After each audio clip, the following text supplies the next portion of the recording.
Bom dia! Vamos fazer a nossa agenda de reforma íntima do dia 26 de maio.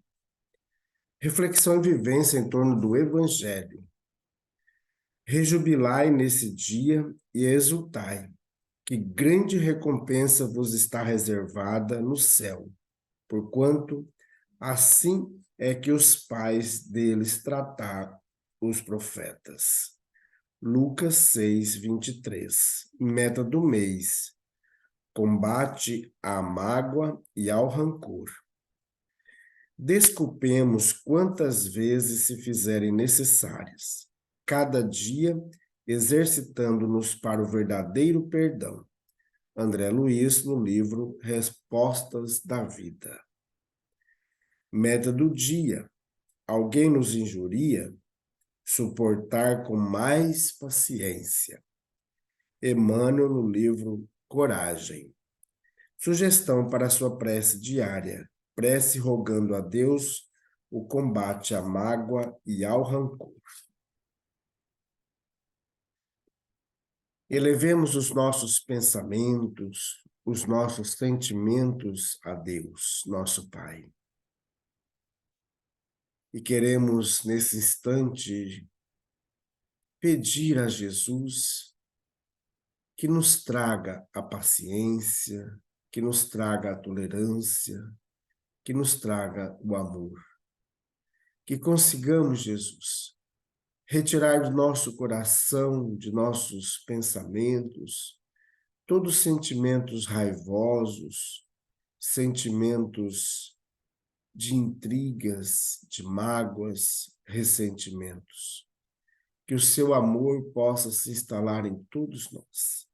Graças a Deus. Que Deus seja louvado. Meus amigos, hoje em nossa casa espírita não teremos nenhuma atividade, mas nós estamos auxiliando a casa espírita Allan Kardec em Nova Monte Verde. Toda sexta-feira, às 7 horas da noite, teremos a reunião pública lá naquela cidade. Então já todos os irmãos aí se preparando para esse grande momento de estudo do Evangelho do Cristo. Então, toda sexta-feira, às 7 horas da noite, no Centro Espírita Allan Kardec, na cidade de Nova Monte Verde. E queremos lembrar aos amigos que amanhã as atividades de nossa Casa Espírita acontecerão a partir das 8 horas da manhã. Teremos o tratamento espiritual, a evangelização com as crianças, com os jovens, com os adultos. Teremos também a distribuição da sopa fraterna. E no finalzinho da tarde, às 4h30, realizaremos a Escola de Estudos Espíritas. Então é muito importante a tua presença. E no domingo, realizaremos as campanhas de rua. Meus amigos, nós estamos estudando o livro O Evangelho por Emmanuel, Comentários ao Evangelho segundo Marcos.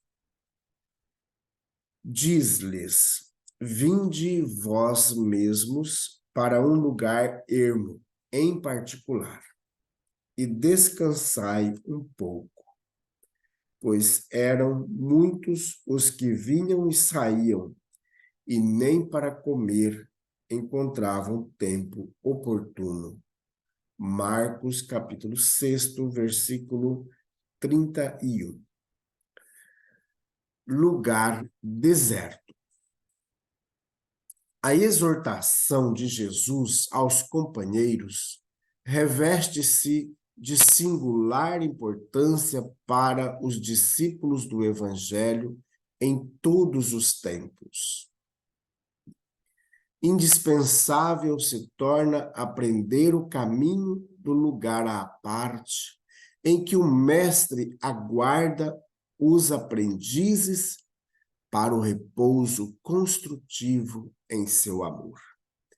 No precioso símbolo temos o santuário íntimo do coração sequioso de luz divina.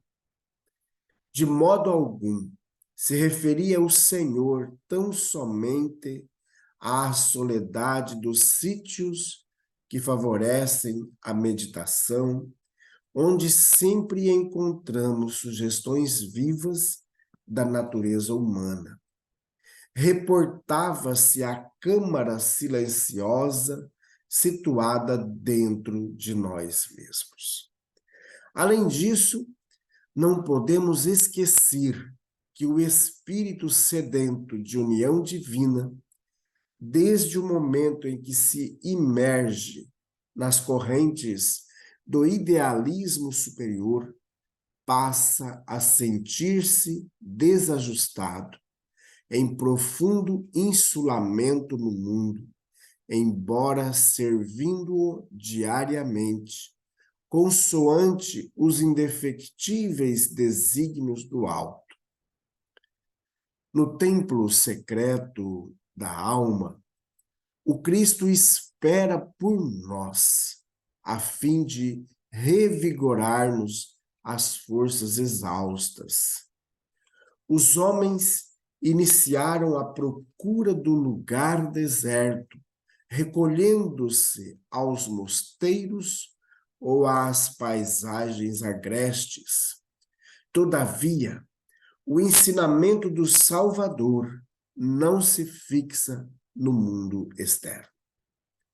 Prepara-te para servir ao reino divino, na cidade ou no campo, em qualquer estação, e não procures descanso impensadamente, convicto de que muita vez a imobilidade do corpo é tortura da alma.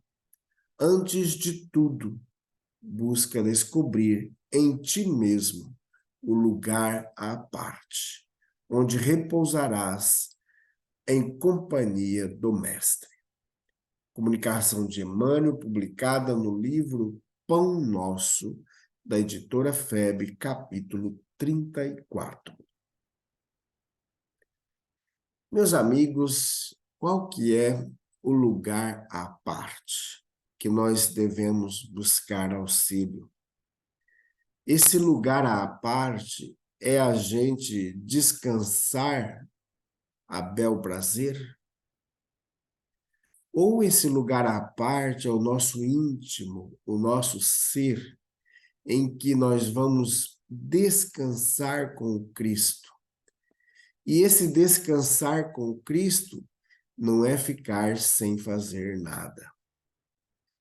É constantemente trabalhar no serviço do bem. Não tem como a gente tirar folga do Cristo. Falar, vou tirar folga do Cristo essa semana. Meus amigos, quando assim nós fazemos, nós nos entregamos às dificuldades do caminho. Porque sem Jesus, nós vamos abrir espaços para outras influências, e essas outras influências, na sua maioria, ou todas elas, são de desastres para nós.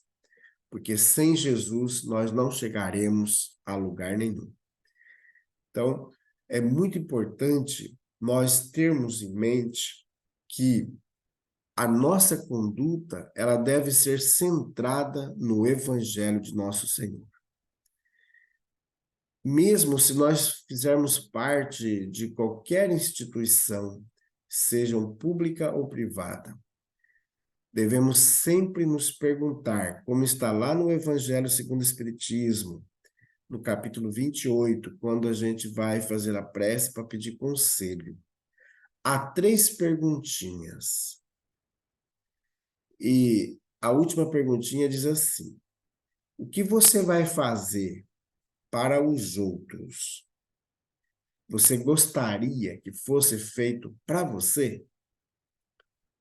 Se a sua resposta for sim, então faça. Se a resposta for negativa, não faça. E por isso, meus amigos, que quando a gente se diz cristão, nós temos que perceber a profundidade dessa palavra e buscar realmente viver o Evangelho de Jesus. Não estamos comentando aqui, nem falando que o Emmanuel disse, de nos isolarmos, para viver Jesus, nós temos que ir construir um local à parte, lá no meio das montanhas, no deserto, no meio das matas, e ali ficar isolado. Isso não é viver o Evangelho do Cristo. Então, às vezes, a gente quer viver o Evangelho do Cristo dessa maneira. E achar que quem vive o Evangelho de Cristo é um santo, que ele não vai fazer coisas erradas. No Evangelho segundo o Espiritismo, a gente vai perceber, tanto no Evangelho quanto no Livro dos Espíritos, que o espírita, o verdadeiro espírita, se reconhece pelo esforço que ele faz em não fazer o mal. Ou seja, o esforço em fazer o bem, a sua dedicação em fazer o bem. Então, é isso que a gente tem que pensar em nosso íntimo. O que eu estou fazendo, de fato, é o bem? Ou eu estou envolto em blocos de pessoas, grupos de pessoas que querem causar dano à comunidade? Às vezes nós somos usados como massa de manobra de grupos e a gente nem percebe que estamos sendo utilizados para isso. E aí a gente acaba causando um mal-estar muito grande no meio em que a gente está vivendo. Por isso que é muito importante nós percebermos se o que nós estamos de fato fazendo, nós não estamos servindo de manobra para outros grupos que querem desestabilizar toda uma estrutura. Então, essas forças negativas, essas influências danosas de espíritos e de irmãos encarnados que existem para desestabilizar toda uma comunidade, causar um desequilíbrio. E isso é muito bom, porque as trevas querem que o desequilíbrio, que querem que a bagunça se efetiva, porque aí dá o desespero nas pessoas. Muita gente se machuca nesse processo. Então, meus amigos, busquemos sempre o Evangelho do Cristo como fundamento de nossas ações. Não no sentido de converter, não no sentido de converter pessoas, mas no sentido de nos modificar, encontrar um lugar à parte dentro de nós da vivência do Evangelho de Jesus. Meus amigos, vamos fazer prece, vamos buscar todos os instantes estar com Jesus. Ele está conosco todos os dias, ele já nos disse isso no Evangelho de Mateus, no capítulo 28. Estarei convosco todos os dias, até o fim dos tempos. Ele está conosco. Nós que muitas vezes não estamos com Jesus. Então vamos fazer prece. Amado Mestre Jesus, que consigamos estar sempre contigo. Afasta de nós, Jesus, todo o desejo de separação, todo o desejo de confusão, todo o desejo de intriga que está presente em nós porque ainda somos muito ruinzinhos. Ainda não compreendemos, Jesus, o teu evangelho na sua profundidade. Tome, Jesus, em nossas mãos, para que a gente não se distraia diante das vaidades, do poder, da arrogância, do orgulho, do egoísmo, e desvirtuemos todo um trabalho que a espiritualidade superior tem nos ajudado, nos auxiliado há tanto tempo. Amado Mestre Jesus, Nós agradecemos por estar sempre conosco, porque sempre precisamos de Ti. Graças a Deus. Que Deus seja louvado. Meus amigos, tenhamos um bom dia. Fiquemos em paz e que Deus nos abençoe a todos.